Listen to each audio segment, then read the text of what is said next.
So I was watching the Anything Goes podcast with Emma Chamberlain yesterday, and she was talking about her experience with melting off all of her hair, and it got me inspired to film my own video talking about my own hair journey, because I have melted off my hair not once, but multiple times. And I've been dyeing my own hair since I was, I think, 8 or 9. I was in 2nd or 3rd grade. So today I want to go way back in the fact files and talk about my experience, how I got started with coloring my hair, and how I melted off my hair. Not just once, but twice.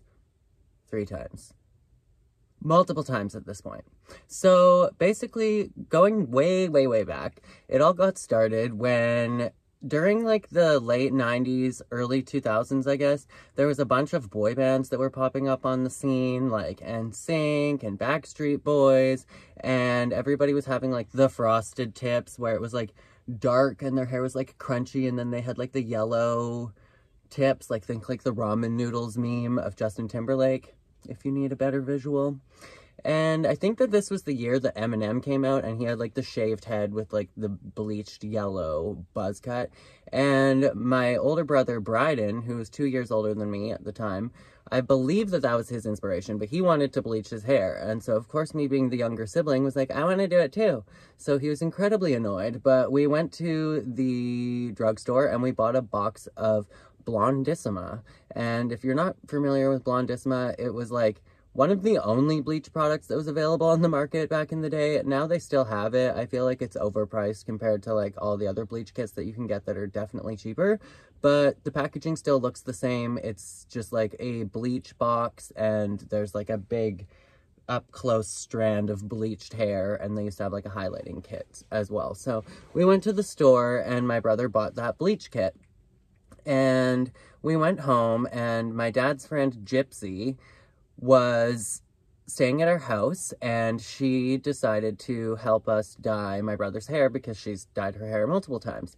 And then once she was done putting the bleach on my brother's hair, who's a little bit darker than mine, she used the leftovers to dye my hair. And so we both bleached our hair. His was a little more yellow than mine. And I went to school the next day, and everybody was like, And at that time, I had literally no friends. I was such an attention-seeking child. I don't think I even really knew how to make friends. And because I was kidnapped as a child, this was during these years. So I was living with my birth father, who's the one that kidnapped me and my brother when I was 5. And we were kind of like we were conditioned to act like certain ways in social situations, and to like not really reach out or communicate with a bunch of people. So that made me feel really awkward around classmates. I didn't really know how to like socially interact with people, and I was super bullied during those years by everybody at school. So my way of like, I don't know, my only interaction with the students at school would be to try and get attention. So I remember doing things like I would try and catch a bumblebee with my hand and put on like a magic show, or I'd walk across the monkey bars at lunchtime, like weird ass shit. Or like we had reading goals in school, and people would all put their goals, and they'd be like, I'm gonna read 350 pages this month, and if you met your goal, then you'd get like a pizza certificate. It was the Book It program. And I would be like, I'm gonna read 3,500. So everybody's like, okay, like just weird attention-seeking behavior. And so I was super excited. Oh, I used to spend all of my allowance on like buying a new pack of markers every week as well, just so that I could like try and get attention, see if somebody would like come and ask me to borrow my markers. Like, yeah, I was a weird kid. Anyways, that was the starting of the hair dyeing thing. And so I went to school, and everybody was like giving me weird looks, but I was getting attention for my bleach blonde hair. Then a couple months later, I decided that it was time to dye my hair again. So I used the money that I'd been saving up from like raking people's lawns and shoveling their driveways, and I went to Shoppers Drug Mart again, and I bought a box of red Clairol Nice and Easy hair dye, and I dyed my hair like bright ginger red. And I went to school again. Everybody was like, what the heck? Why is this like 3rd grader dyeing their hair? And then a month later, I tried to use a blonde hair color, again, Nice and Easy, because that was the cheapest one. It was like $5.97 or $4.97 at Shoppers Drug Mart back in the day. And I put that on, and it was in like light ash blonde, I believe, or something like that.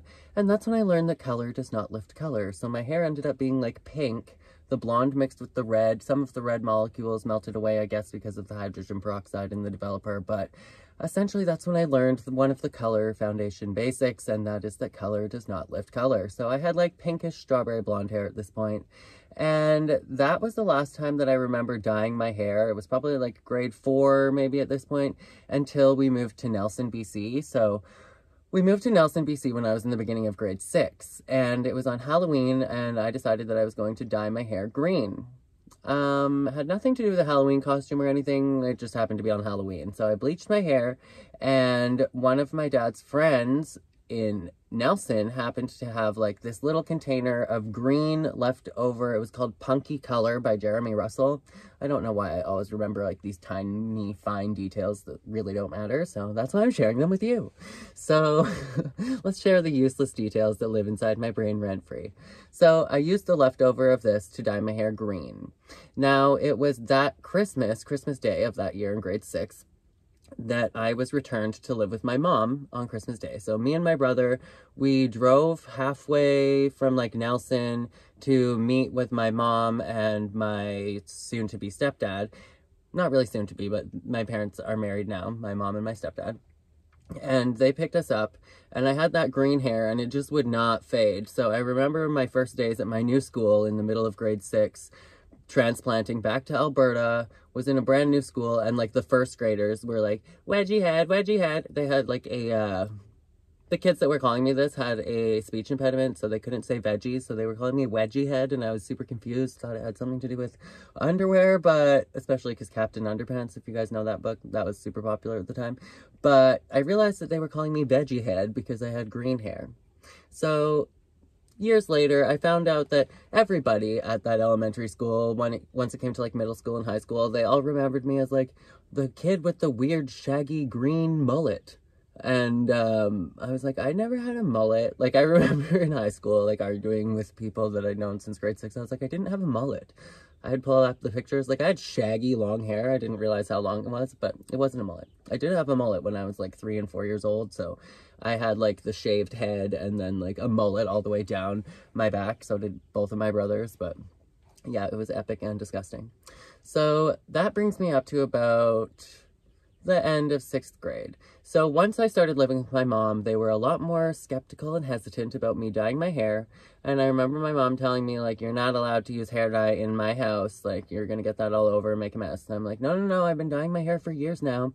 So she didn't trust me. So needless to say, I was still like raking leaves and shoveling driveways and stuff while I was living in Alberta to make money. And I was about 12, 13 at this point. No, I was 12.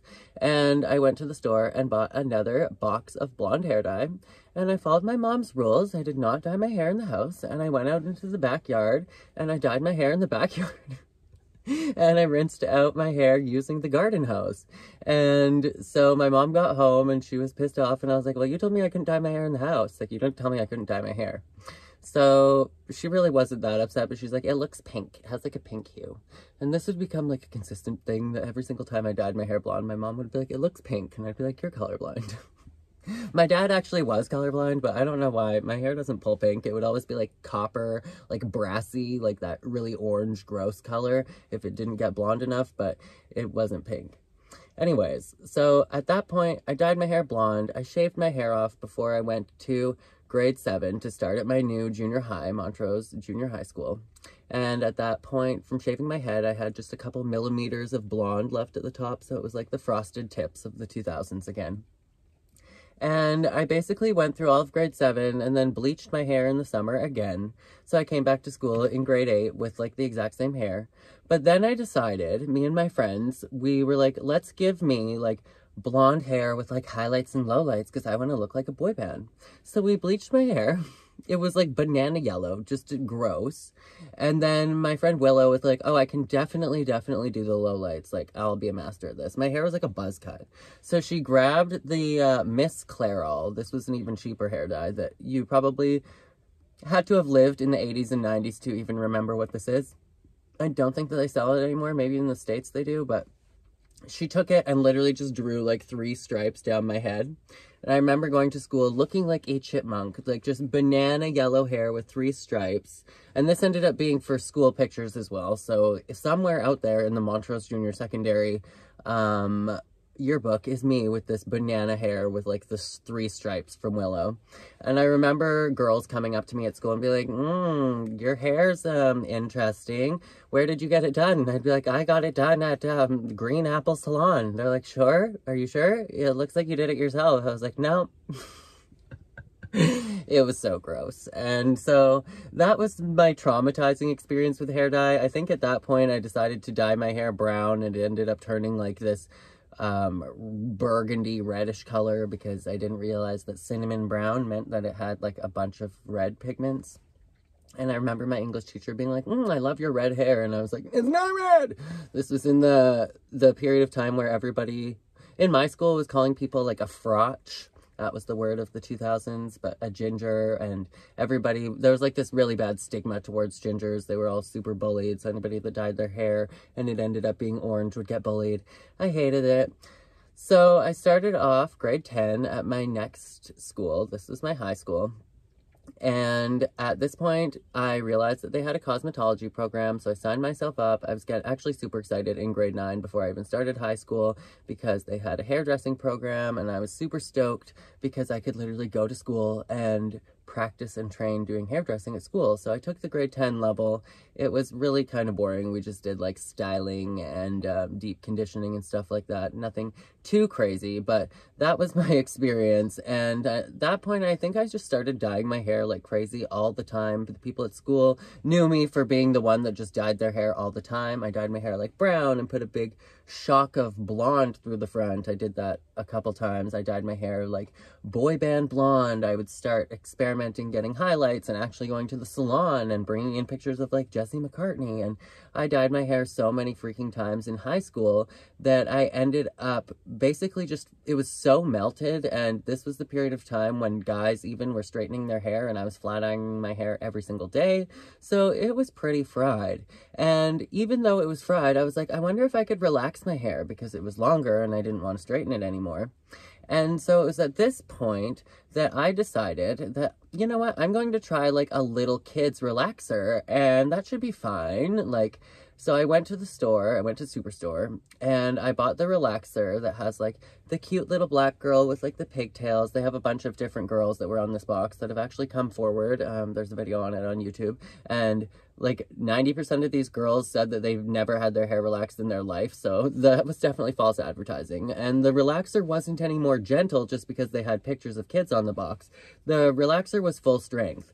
And so I put on the relaxer and I processed my hair, and within 5 minutes, my hair was literally like the string that comes out of a corn cob. Like if I went like this, it was just mush and it would just pull off straight all the way from my scalp. And I had an audition the day after I melted my hair, and so I washed my hair and most of it fell off, and there was some just like left at the top, and I tried to just blow dry it into place, and the more dry that I could get it, the less it would fall off. And it took like an hour literally just to get my hair dry, and it was like hard, but it was all falling off, and all of this had fallen off. So I just put on a bandana and tried to hide my baldness as best as possible and went to the Jungle Book audition. And then the next day I was at school, and I was in my social studies class, and I put on a hat because all of my hair was falling out. And Mr. Whitling, I believe his name was like, you can't wear a hat in class. I knew that was a rule already. And I was like, well, all of my hair is falling out. And he's like, well, I don't believe you. And I still have the rule you can't wear any hats in class. So I was like, whatever. And I took my hat off, and like I was literally just pulling the rest of my hair off and threw it on his carpet like a psychopath and left. And I never went back to that class. At this point I was in grade 13, so I was only there for hair school, and I'd already graduated, taken social studies 30 and passed, and I had like high 80s, but I really wanted to get like really high 90s before I actually went off to university so that I could get into the best classes ever.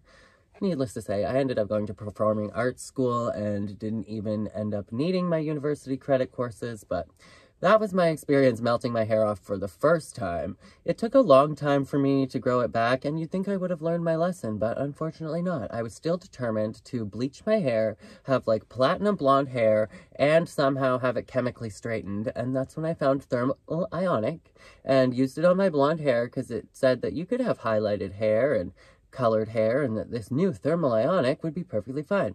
Needless to say, it melted my hair off as well.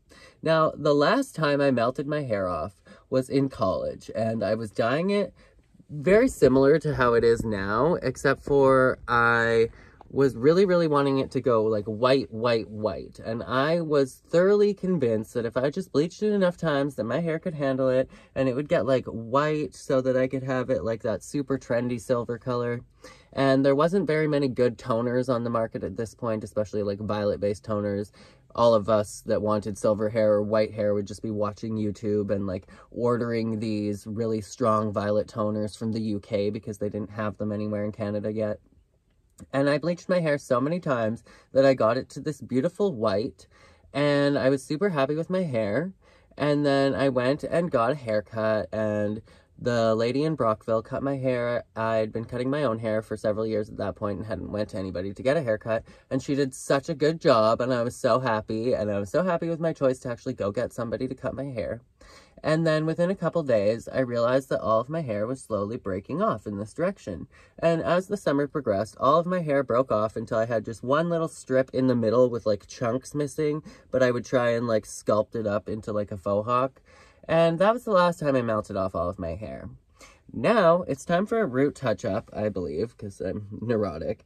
This is how much hair I have grown back, and my hair is very platinum. Like, this hair has been bleached like 3 times to get it this light. And I'm at the point where I'm like, okay, well, I would love a root touch-up, but if I actually do it on hair this short, I'm afraid that it's going to like break all of my hair off at the root, anywhere where it actually touches. So that's good and fresh and fun. But yeah, over the years, I have dyed my hair platinum blonde. I've dyed it silver, banana yellow with stripes. I've dyed it brown and blonde. I've dyed it green. I've dyed it turquoise blue, which that is the hardest color in the world to try and get out.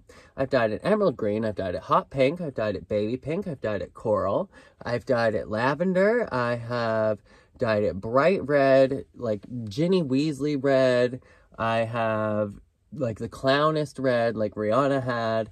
I have had pretty much every single hair color that you could possibly think of on my head. And at this point, it's this color. So we'll see how long that lasts. But that was my journey with my kind of hair story. Oh, somebody messaged me. And that is how I melted off my hair. Not once, not twice, but 3 times at least, unless there's a time that I'm forgetting. But let me know what your guys' experience is with hair down in the comments below. Do you like to dye your hair? Do you have like a crazy backstory that got you into being interested with hair and experimenting with hair color? Let me know down in the comments below. And since my hair is platinum, you know that it is like the perfect foundation to dye any single funky color or like rainbow. So if you have any other suggestions for what I should do next, let me know down in the comments. But that is it for today's video. As always, make sure to be weird, be wild, and stay sparkly, and I will catch you guys in the next one. And I just talked through this entire thing, so I'm not even gonna edit it. Okay, bye.